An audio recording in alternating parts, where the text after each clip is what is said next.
أعوذ بالله السميع العليم من الشيطان الرجيم من همزه ونفخه ونفثه بسم الله الرحمن الرحيم ساتواں پارہ سورہ الانعام ساتواں پارہ سورہ الانعام کا 6واں رکوع، ساتواں پارہ جو ہے اس کا 12واں رکوع، سورہ الانعام جو ہے اس کی آیت نمبر 53 ہے۔ اس سے قبل کل جو آیات ہم نے پڑھی ان آیات میں وہ اہل ایمان جو معاشی طور پہ دنیاوی اعتبار سے کمزور، دنیا کا مال و دولت ان کے پاس نہیں، لیکن اللہ تعالیٰ نے ایمان اخلاص والی نعمت سے ان کو نوازا تھا، تو اللہ تعالیٰ نے نبی علیہ السلام کو متنبہ کر کے اس بات کو واضح کیا کہ اللہ کا میرٹ کیا ہے کہ کافر لوگ اگر دین کی طرف آئیں تو فابہہ، نہیں آتے نہ آئیں، لیکن ان کی خاطر ان غریب مخلص مسلمانوں کو آپ نے اپنے پاس سے دور نہیں کرنا، بلکہ دوسری آیت میں آپ کو یہ حکم تھا کہ آپ نے ان کی رفاقت، دوستی، ان کا ساتھ اختیار کرنا۔ اور پھر اس سے متعلقہ جو مسائل تھے وہ ہم نے عرض کی۔ اسی تناظر کے اندر آج اگلی آیات ہیں جس کے اندر اللہ نے یہی غریب، کمزور ایمان والے ان کو کافروں کے لیے آزمائش بنا دیا۔ فرمایا وَكَذَلِكَ فَتَنَّا بَعْضَهُمْ بِبَعْضٍ، وَكَذَلِكَ اور اسی طرح، فتنا ہم نے آزمایا،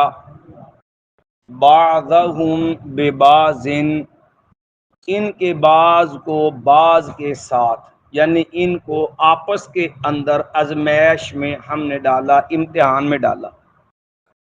لیقولوا تاکہ وہ کہیں، اہؤلاء کیا یہ ہیں وہ لوگ،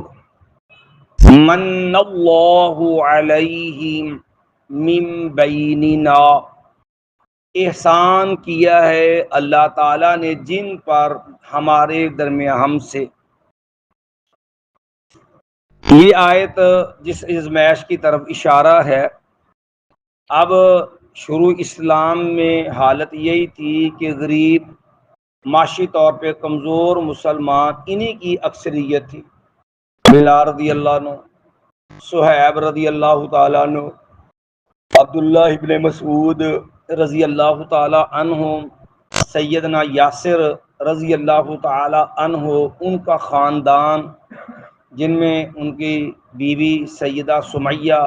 سیدنا عمار کی والدہ، نبی علیہ الصلوۃ والسلام جن کو کافر ہر طرح سے زود کو بھی کر جاتے تھے، جو ہے ان کو آوازیں بھی کستے تھے، اگر بس چلتا تو ان کے اوپر ظلم و تشدد بھی کرتے تھے۔ تو اب یہ حالات دیکھ کر کے کہ یہ لوگ جو ایمان والے ہیں، کافر لوگ جو ہیں طنز کرتے تھے، آوازیں کستے تھے اور کہتے تھے کہ یہ لوگ ہیں جن پہ اللہ نے ہم میں سے جن پر احسان کی، اللہ نے ہدایت دینی تھی، اپنے اسلام دین کے لیے چننا تھا، منتخب کرنا تھا، اللہ نے غریب لبے سن۔ اگر اللہ یہ دین سچا ہوتا نا تو پھر اس کے لیے اللہ نے انتخاب بھی ہمارا کرنا تھا۔ کیوں؟ وہ اپنی دولت کو، اپنے دنیا کے سٹینڈرڈ کو اللہ کی رضا سمجھتے تھے۔ حالانکہ ہم پچھلی آیتوں میں پڑھ آئے ہیں کہ جب قومیں اپنی ضد، سرکشی، ہٹ درمی میں بڑھ جاتی ہیں اور اللہ کے عذاب کے نتیجے کے اندر بھی انہیں بات سمجھ نہیں آتی، تو اللہ تعالیٰ کا اپنا ایک انداز اصول ہے، اللہ کافروں پہ دنیا کی فراوانی کر دیتا ہے، اللہ ڈھیل دے دیتا ہے ہر طرح، فتحنا علیہم ابواب کل شیء، ہر طرح کے اللہ فراہم دے دیتا ہے، بھاج لو، کھا لوٹ لو، کنا کرنا، اللہ ان کی رسی دراز کر دیتا ہے۔ تو وہ یہ سمجھتے نہیں، جو یہ ہمیں دنیا کے اندر اللہ نے مال و دولت، ہمیں جو اولاد، دنیا کا اسٹیٹس اسٹینڈرڈ، اگر اللہ نے دین کا سچا دین ہوتا نا، اور اللہ کو اپنے دین کے لیے افراد کھڑے کرنے ہوتے تو پھر ہمیں اللہ نے ہمارا انتخاب کرنا تھا۔ کیوں؟ دیکھو نا، مال و دولت کن کو دی ہے، دنیاوی عزت اور عزت رکھی کن کو دی ہے؟ اللہ ہم سے راضی ہے تب دی ہے نا، تو پھر یہ بھی ہمارا حق ہے۔ تو گویا کہ ان کے یہاں معیار تھا دولت، جبکہ اللہ کا دولت معیار، اللہ کیا معیار؟ اخلاص، وفا، سچی محبت، اور وہ غریب مسلمانوں کے اندر کوٹ کوٹ کے بھری ہوئی تھی کہ انہوں نے ہر طرح کی مار کھائی، ظلم برداشت کیا۔ بندہ ان ماروں کا سے تصور ہی کر لینا تو رونگٹے کھڑے ہو جاتے ہیں۔ کبھی بلال رضی اللہ تعالی عنہ کا معاملہ دیکھیں، اگر آپ کسی کو خاص کر جون جولائی میں نا، بلکہ اس کے قریب مہینوں میں کبھی عمرے کسی کو اتفاق ہوا ہو نا، تو آپ کو ادراک ہو کہ آپ مکے کی گرمی کا تھوڑا سا ذرا اندازہ کریں۔ بلکہ یہ حج کے دن تھے، یہ بھی اسی طرح کے تھے کہ وہ علاقہ ہماری نسبت کئی گنا زیادہ گرم ہے۔ الحمدللہ یہ تو اللہ کی رحمت ہے، آج کل تو حرم کے اندر اتنے کو ایسی ہے گرمی ٹھنڈ لگنے لگ جاتی ہے۔ وہ تو اللہ نے احسان کیا، چلو اللہ نے ان کو وسائل دیے اور وہ خدمت بھی کرتے ہیں، وگرنہ باہر نکلے تو پتہ سمجھ آتی ہے۔ اور خاص کر کبھی آپ مکے سے مدینے، مدینے سے مکے کا سفر کریں نا، تو کبھی اطراف میں نظر ڈال کے تھے سڑے جلے کالے پہاڑ ہیں، کالے پتھر نظر آئیں گے آپ کو، جلے کالے سڑے پتھر پہاڑ نظر آئیں گے آپ کو، گرمی کی شدت کا یہ حال۔ اور بلال کے گلے میں رسی اور پہاڑوں پہ اور پتھروں پہ گھسیٹنا، کسی جانور کے ساتھ بھی یہ سلوک کیا جائے نا تو بندے کے رونگٹے کھڑے ہوتے کہ یار انسانیت ہونی چاہیے کہ بندہ جانور کے بارے میں بھی یہ بات معاملہ دیکھ کے برداشت نہیں کرتا، اچھے جائے کہ انسانوں کے ساتھ یہ معاملہ، پھر جیل کا تو کوڑے برسا رہے ہیں۔ نبی علیہ السلام بھی پریشان ہو کے کہا، جب فرمایا کہ اصبروا یا آل یاسر ان موعدکم الجنہ، آپ ان تکلیفوں کو دیکھتے نا تو آپ کے اختیار بس میں نہیں ہوتا تھا، تو آپ ان کو یہی تلقین کرتے ہو، یہ یاسر کے گھر والوں، صبر کرنا، اللہ تمہارا تمہارا تم سے اللہ کا جنت کا وعدہ ہے، تمہارا ٹھکانہ اللہ جنت بنایا ہے۔ یہ حالات تھے۔ تو اب کافر مان کرتے تو وہ کہتے یہ نہیں کہ یہ اللہ کا معیار، تو اللہ کا معیار کیا ہے؟ ایمان، محبت، اخلاص، وفا۔ اللہ کا ان اکرمکم عند اللہ اتقاکم، تم میں سب سے زیادہ عزت والا اللہ کیا کون ہے؟ جو زیادہ پرہیزگار ہے، جس میں جتنی اللہ سے محبت، جتنی نیکی کا شوق، جتنا گناہ سے دور نفرت، جتنی اس کے اندر اخلاص اور وفا، اتنے اللہ کا مقرب ہوگا۔ تو اسی لیے کہا اب یہ کافر یہ سمجھتے یہ اگر سچے یہ دین سچا ہوتا تو ہمیں ملتا، ان کو کیوں ملا ہے؟ تو اب اسی ضد میں وہ اسلام کی اور زیادہ مخالفت پہ جاتے، بجائے اس کے کہ وہ سمجھنے کی کوشش کرتے جو اللہ نے یہاں کہا وہ کہتے اللہ نے آزمائش کی ان کی تاکہ وہ کہیں اہؤلاء، کیا یہ وہ لوگ ہیں من اللہ احسان کیا اللہ تعالیٰ نے علیہم جن پر، من بیننا ہم میں سے، الیس اللہ کیا نہیں ہے اللہ تعالیٰ بِأَعْلَمَ زیادہ جاننے والا، بِالشَّاکِرِین قدر کرنے والوں کو، شکر کرنے والوں، وہ جو اللہ کی نعمتوں کی قدر کرتے ہیں، جو اللہ کا شکر بجا لاتے ہیں، اس کے اللہ کے احسان مند ہوتے ہیں۔ کیا اللہ کو نہیں پتا کہ متکبر کون ہے اور جو شکر کرنے والا کون ہے؟ کون ہے جس کو میری نعمتوں کا احساس ہے اور میرا شکر ادا کرتا ہے؟ کون ہے کھا کے بھی جو ہے وہ جو ہے اس کے اوپر جب وہ کفر شرک اور گندگی اور غلاظت والا انداز اختیار کرتا ہے؟ تو میں اللہ تو شکر کرنے والوں کی قدر کرتا ہے، اگر آپ کا کرنے لئے ان شکرتم لازیدنکم، تم قدردان بنو گے پھر اللہ تمہاری اور قدر کرے گا۔ اسی لیے تو اسلام نے یہ ضابطہ بنا دیا ہوا ہے۔ دیکھو اللہ خود بھی جانتا ہے شکر کرنے والوں، اور شکر کرنے والوں کے اللہ قدر کتنی کرتا ہے۔ اللہ نے یہ بھی سمجھا دیا کہ لوگوں جو ہے لئن شکرتم لازید، تمہارے شکر کا صلہ جو ہوگا تمہاری نعمتوں میں اللہ فراوانی پیدا کر دے گا۔ لیکن اگر شکری کرو گے وَلَئِن كَفَرْتُمْ إِنَّ عَذَابِي، لیکن اگر تمہارے اندر شکر والے جذبات نہیں ہوں گے تو پھر اس کا معنی ہے تم اپنے اللہ کے عذاب کو دعوت دیتے ہو،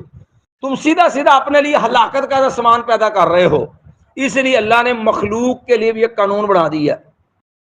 کہ اگر کسی کو چیک کرنا ہو کہ وہ شکر کرنے والا ہے، قدر کرنے والا ہے کہ نہیں، تو میں اس کا طریقہ دیکھو۔ نبی علیہ السلام مَلَّمْ یشکر الناس لم یشکر اللہ، جو لوگوں کا شکریہ ادا نہیں نہ کرتا وہ اپنے رب کا بھی شکر ادا نہیں کرتا۔ یعنی مخلوق میں سے آپ کے ساتھ کوئی نیکی کرتا ہے، ہمدردی کرتا ہے، بھلائی کرتا ہے، خیر کا معاملہ کرتا ہے، تعاون کرتا ہے، آپ کی مشکل میں آپ کا سہارا بنتا ہے، تنگی میں آپ کے ساتھ جو ہے وہ کندھا جوڑتا ہے، آپ کے معاملات میں آپ کی جو ہے وہ معاونت کرتا ہے، اور آپ اس کا شکریہ ادا کرنا بھی مناسب نہیں سمجھتے ہیں، تو یاد رکھیے اس کا مطلب یہ ہے کہ پھر آپ میں تکبر ہے، آپ میں انانیت اور آکڑ ہے جو اللہ کو پسند۔ تو آپ تو اپنے موسم کا شکر ادا کریں، رب کا شکر کیا ادا کرنا؟ یعنی یہ تو ایک چھوٹا سا احسان آپ کو کیا نا، اس نے آپ کو سواری دے دی ہو کہیں جانے کے لیے، یا کوئی وقتی قرضہ دے دیا ہوگا، اور تم اس کا اتنی نعمت کا شکر ادا کرنے کو تیار نہیں، جس رب نے پیدا کیا، کھانے کو دیا، آنکھیں دی، دل دیا، کان دیے، چلنے کے لیے پاؤں دیے، پکڑنے کے لیے، وہ گن نہیں سکتے رب کی نعمت۔ تو تم تو ایک ظاہری نعمت جو تمہیں تا وقتی پریشانی میں تمہیں ملی، اور تم اس کی نہیں قدر کرنے کو تیار، تو رب کی تو نعمتیں گنی جاتی، وہاں تم کیا شکر کرو گے؟ وہ کہنا دیگ دا چول دا دیگ دا چول چکھا پتا لگا دیگ کچی ہے کہ پکی ہے۔ یہ اللہ نے گویا کہ ایک انداز رکھا ہے لوگوں میں، شاید اپنے محسنوں کے قدردانوں کا، اور محسنوں کے جو ہے ساتھ بے وفائی کرنے والوں کو چیک کرنا ہو، جو اپنے محسن کا قدردان ہوگا نا، وہ رب کی نعمتوں کا بھی قدر کرے گا۔ فرمایا وَإِذَا جَاءَكَ الَّذِينَ يُؤْمِنُونَ بِآيَاتِنَا، فرمایا اے پیغمبر صلی اللہ علیہ وسلم، اور جب آ جائیں آپ کے پاس، جا آقا آ جائیں آپ کے پاس، الذین وہ لوگ، یؤمنون بآیاتنا وہ جو ایمان رکھتے ہیں ہماری آیتوں پر، مایا جو ہماری آیتوں پر ایمان رکھنے والے ایمان والے ہیں نا، وہ آپ کے پاس آئے نا، تو پھر آپ کا طرز عمل کیا ہونا چاہیے؟ مایا فقل سلام علیکم، آپ نے ان کی عزت کرنی ہے۔ اب یہاں سے ان کی عزت آئی ہے کہ ایمان والوں کی تکریم کرنی ہے، آپ نے ان کے لیے سلامتی کی دعا کرنی ہے، آپ نے کہنا ہے قل، کہہ دیجئے سلام علیکم، تم پر کیا ہو؟ سلامتی ہو۔ یہاں ایک بات سمجھنے والی ہے، اور اہل علم لکھی بھی ہے کہ یہ آیت دلیل ہے کہ دیکھو وہ غریب ضرور تھے لیکن مخلص مسلمان تھے، تو نبی علیہ السلام پہلے تو اللہ تعالیٰ نے یہ کہا کہ آپ نے ان ایمان والوں کو اپنی مجلس سے نہیں نکالنا، صرف یہ نہیں ہے کہ مجلس اٹھانا نہیں ہے، آپ کے پاس آئیں تو آپ نے ان کی عزت احترام بھی کرنا ہے، اور وہ عزت احترام کیا ہے کہ ان کا استقبال، ان کے لیے خیر کے کلمات، ان کے لیے سلامتی کی دعائیں، فقل سلام علیکم، سلامتی ہو تم پر۔ تو یہاں سے بھی اہل علم نے یہ بات وعدے کی کہ یہ آیت دلیل ہے اس بات کی کہ نیک لوگ، صالحین لوگ، ان کا احترام فرض ہے۔ دیکھو نا، پیغام تو اللہ نے اپنے نبی کو دیا نا، تو نبی ہمارے لیے رول ماڈل ہے، اسوہ نمونہ ہے، لقد کان لکم فی رسول اسوۃ حسنہ۔ تو ایمان والے وہ دنیاوی اعتبار سے غریب غربا بھی کیوں نہ ہو، تمہارے پاس تم نے کیا کہنا ہے؟ سلام، آپ نے ان کے لیے اچھی بات، سلامتی کی بات، دعا، خیر کے کلمات کہنے ان کو، اور یہ ان کی عزت اور تکریم ہے۔ تو جب نبی علیہ السلام کو اپنے اللہ نے حکم دیا کہ اہل ایمان کی عزت تکریم کرنی ہے، تو پھر ہم امتی ہیں نبی علیہ السلام کے، ہمارا زیادہ کا بنتا ہے ہمیں کوئی دیندار، کوئی نیک بندہ ملے تو ان کا عزت احترام ہمارے ذمے لازم اور فرض ہے کہ ہم اس کا کیا کریں؟ احترام۔ اور اسلام کا تو ضابطہ بھی یہی پہ کھڑا ہے نا، نبی علیہ السلام کی وہ حدیث بھی سامنے رکھے نا کہ نبی علیہ السلام اسی طرح فرمانا من لم یرحم صغیرنا ولم یعقر کبیرنا فلیس منا، جو ہمارے بچوں پہ شفقت نہیں نہ کرتا اور ہمارے بڑوں کا احترام نہیں کرتا، اس کا ہمارے ساتھ کوئی تعلق نہیں ہے۔ تو اب بزرگی دو طرح سے ہوتی، ایک ہوتی عمر کی بزرگی،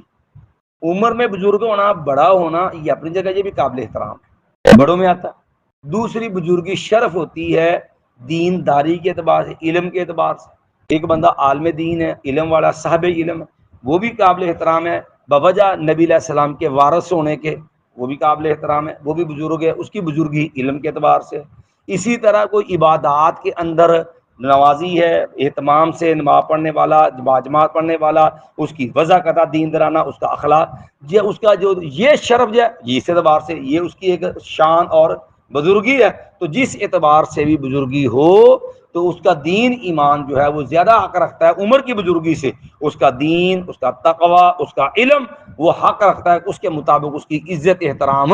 کیا جائے۔ فقل سلام علیکم، تو آپ کے پاس آئیں تو آپ نے کیا کہنا ہے؟ بھائی سلام ہو تم پر، آپ نے سلامتی کی بات، خیر کی بات، بھلائی کی بات کہنی۔ کاتب ربکم علی نفسہ الرحمہ، لکھ دی ہے اللہ تعالیٰ نے، کاتبہ لکھ دی ہے، ربکم تمہارے رب نے، علی نفسہ الرحمہ اپنی ذات پر رحمت، یعنی اللہ تعالیٰ نے اپنے اوپر رحمت کرنا فرض کر لیا کہ میں نے رحمت کرنی نبی صلی اللہ علیہ وسلم نے فرمایا نا، اللہ تعالیٰ نے قلم پیدا کیا اور ایک کتاب لکھی، اور اس کتاب کے اندر اللہ نے یہ بات لکھ دی کہ جو ہے اللہ، اس میں اللہ تعالیٰ نے یہ بات لکھ دی ہے کاتب ربک نفس رحمہ کہ سابقات رحمتی علی غضبی، کہ میری رحمت جو ہے نا وہ میرے غصے پر غالب آ گئی ہے، اور رحمت بھی اللہ نے پھر اپنے کو کرنا فرض کر دی، دنیا میں بھی اللہ رحمت کرتا ہے، قیامت والے دن بھی۔ دنیا میں اللہ کی رحمت سے دونوں گروہ مستفید ہوتے ہیں، کافر بھی اور مسلمان بھی، لیکن قیامت والے دن اللہ کی رحمت خاص ہوگی اہل ایمان کے لیے، کفار کو یہ رحمت نصیب نہیں ہوگی۔ اور یہ رحمت ہی وہ چیز ہے کہ آپ کبھی غور کریں، اس رحمت کے بغیر نجات ہی ممکن نہیں۔ نبی علیہ السلام نے فرمایا نا، لوگوں لن ینجو احد منکم باعمالہ، لوگوں تم میں سے کوئی بندہ صرف اپنے عمل کی وجہ سے نجات نہیں پا سکے گا، کامیاب نہیں ہو پائے گا۔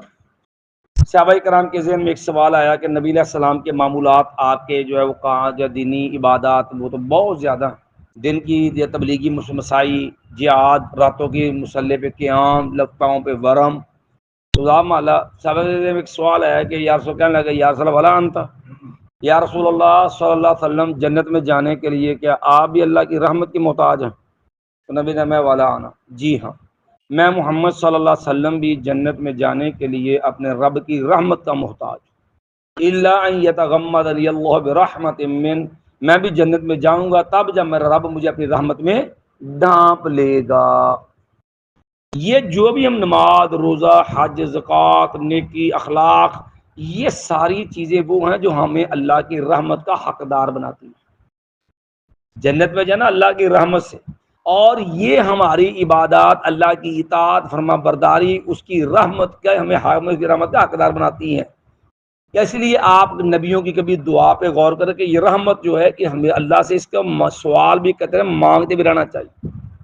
اپنے عمل پہ فخر، عمل پہ جو آکڑ اللہ کو پسند نہیں ہے۔ وجہ میری آپ کی زندگی کی ساری زندگی کے اعمال ایک پلڑے میں ہوں، اور ایک طرف صرف تیری میری زبان سے نکلنے والے جملے، زبان کے اندر بولنے کی صلاحیت ایک طرف یہ رکھ دی جائے تو میری تیری پوری زندگی کے نیک اعمال، عبادات اس ایک زبان کی نعمت کا بدل نہیں ہو سکتے۔ دیکھو نا، اور جانور دی زبان تاڑے ساڑ تو وڈی ہے،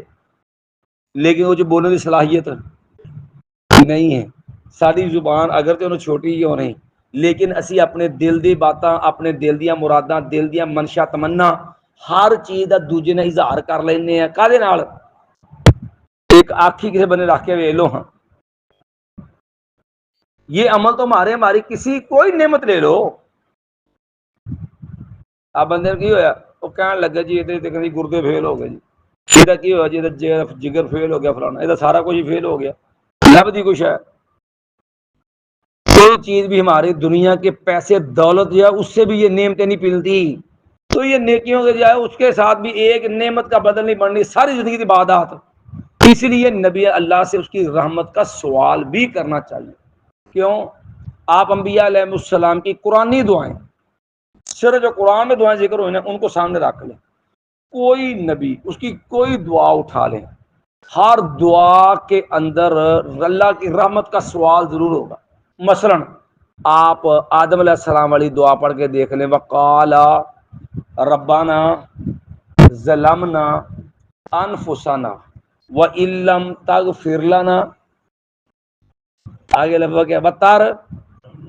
اللہ اگر تو نے ہمیں معاف نہ کیا اور تو نے ہم پہ رحمت، تیری رحمت تو بغیر تو اللہ کچھ نہیں ہونا۔ وَإِن لَمْ تَغْفِرْ لَنَا، اللہ اگر تو نے ہمیں معاف نہ کیا اور تو نے ہم پہ رحمت نہ کی، لَنَكُونَنَّ مِنَ الْخَاسِرِينَ، اللہ پھر ساڑھے والا کام خراب ہو گیا۔ تیری رحمت کے ساتھ معاملہ حل ہونا ہے، معافی بھی دے دے اور اپنی رحمت میں بھی ڈھانپ لے۔ نوح علیہ السلام کی دعا پڑھ کے دیکھ لیجئے کہ نوح علیہ السلام کو اللہ نے کہا نا بیٹا انہ لیس من انہ عمل غیر صالح، کیا ہے نوح علیہ تیرا بیٹا تیرے اہل میں سے نہیں، اس کے عمل لیجیے جب وہ عمل صالح نہیں ہے۔ تو نوح علیہ السلام نے جو دعا کی فورس میں بھی کیا تھی، وَإِلَّا تَغْفِرْ لِي وَتَرْحَمْنِي، اللہ اگر تو نے مجھے معاف نہ کیا، اللہ اگر تو نے مجھ پر رحمت نہ کی تو یا اللہ میرا والا کام خراب، سمجھے؟ تو نبی علیہ السلام نے ایک دعا سکھائی ہے، غم، مصیبت، بے قراری کی، پریشانی ہوتا ہے نا، بعض جب بندے کو سمجھ نہیں آتی، ٹینشن بڑھ جاتی ہے، ذہنی کوفت ہو جاتی ہے اور بندہ اپنے آپ میں پریشانی میں بڑھ جاتا ہے۔ بے قراری پریشانی کے حل کے لیے نبی علیہ السلام نے بڑی عظیم دعا ایک سکھائی ہے۔ اگر اس دعا کو بھی آپ غور کریں نا، بنیادی طور پہ اس دعا کے اندر بھی اللہ کو سے اس کی رحمت کا ہی سوال ہے۔ یا حیو،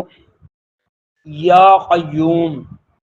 اے زندہ ذات، اے قائم ذات، قائم یعنی ایسی ذات جو خود قائم، لوگوں قائم رکھنے والا، اے زندہ و قائم ذات، برحمتی کا استغیث، اللہ تیری رحمت کی بدولت اسے مدد مانگتا، تیری رحمت کے ذریعے تو اسے تیری مدد کا طالب۔ تو اس لیے آپ کبھی بھی پڑھیں نا، کبھی بھی کسی نبی کی دعا آ جائے، جہاں بھی آپ پڑھ کے دیکھیں گے ہر نبی کی دعا میں تقریباً یہی آپ کو جملے ملیں گے، رحمت کا سوال ضرور ہوگا، اور یہ رحمت مانگو گے نا تو اللہ اپنے بندے کو خالی موڑتا بھی نہیں۔ اور وہ رحمت ہے کتنی وسیع، نبی علیہ السلام نے یہ بھی واضح کر دیا۔ نبی علیہ اللہ نے اپنی رحمت کے 100 حصے کیے ہیں۔ اللہ کی رحمت کا اندازہ لگانا کہ وہ کتنی وسیع ہے، تو ایک حصہ دنیا میں رکھا جسے ماں باپ اپنے بچوں سے، جانور اپنے بچوں سے پیار کرتے ہیں، اور 99 حصے اللہ نے ابھی اپنے پاس محفوظ رکھے ہیں اس رحمت کے۔ اور یہ بات آپ نے اس موقع پہ سمجھائی جس موقع پر ایک جنگ کے اندر آپ میدان میں تھے، ایک عورت کا بچہ گم ہو گیا، لونڈی تھی، اور وہ بڑی پریشان بے قرار تھی، دائیں بائیں ادھر ادھر، کہ بچے کی وجہ سے پریشان تھی، رنگ اترا ہوا۔ اچانک اس کو اس کا بچہ نظر آیا تو اس نے اٹھایا اور اٹھا کے اپنے سینے سے لگا، ماں کی ممتا تھی جو۔ نبی علیہ السلام نے فوراً صحابہ کرام سے وہ اس موقع پہ ایک بات سمجھائی، آپ نے یہ بتاؤ کیا تم اس کے بارے میں تصور کر سکتے ہو کہ یہ اپنے بچے کو آگ میں ڈال دے گی؟ صحابہ کرام نے کہا یا صاحب جڑی بچہ نہیں لگا تو مرنے والی ہوئی سی، سوچ سکتا بندہ کہ آگ چ پا دے گی؟ تو آپ نے فرمایا کہ وہ اللہ جس کے بعد 99 رحمت کے حصے ہیں، کیا وہ اپنے بندے کو پسند کرے گا وہ آگ میں جائے؟ اس کے بعد رحمت وہ پسند کرے گا اس کا بندہ آگ میں جائے؟ بندے کی ہم حقیقت ہے کہ پھر بھی اپنے رب کی رحمت کا حقدار نہ بنے تو اس کی بدبختی ہے۔ ایک بار پھر ترجمہ دہرا لیں گے، مایا وقذالک فتنا بعضهم ببعض، آزمایا ہم نے ان کے بعض کو بعض کے ساتھ، لیقولوا تاکہ وہ کہیں، اہؤلاء کیا یہ ہیں وہ لوگ، من اللہ علیہم کے احسان کہ اللہ نے ان پر، من بین ہم میں سے،